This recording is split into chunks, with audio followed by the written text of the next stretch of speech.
strait?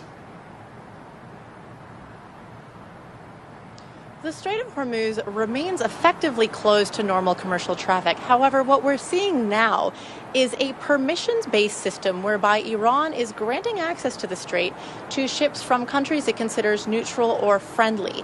In the last 24 to 48 hours, we've seen 15 or 16 vessels transit the strait. Now compare that to the pre-war numbers of between 100 and 150 vessels that would typically traverse the strait on a daily basis. So 15 or 16 ships in the last day or two, and these countries, they tend to be from countries that are, as I mentioned, neutral or friendly to Iran. So some of the countries we have seen gaining these exceptions are Iraq. There has been an Iraqi oil tanker that has managed to pass through the strait, some Indian tankers, a French vessel, and a few Japanese tankers.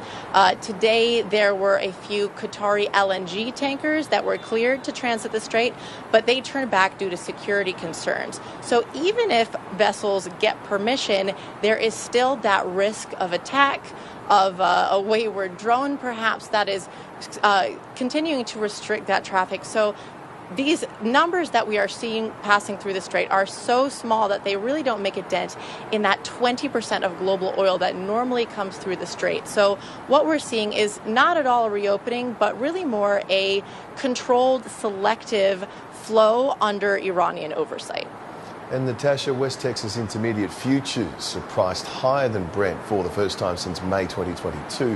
What are the reasons behind this price inversion, and what signals does this send to the market? Indeed, it is an unusual figure, contrast of figures that we're seeing here. So Brent crude reflects global seaborne, the price of Brent crude reflects global seaborne oil, and this is what has been most severely affected by the strait's closure. Meanwhile, American WTI, West Texas Intermediate, is much more accessible, and so buyers are turning to that as an alternative source, thereby pushing up demand and prices for WTI. What this tells us is that the oil market is no longer functioning as one global system, but has essentially been fragmented into regions. And we are seeing this in this divergence in prices. As you said, since 2022, we haven't seen a price split like this. It's very unusual.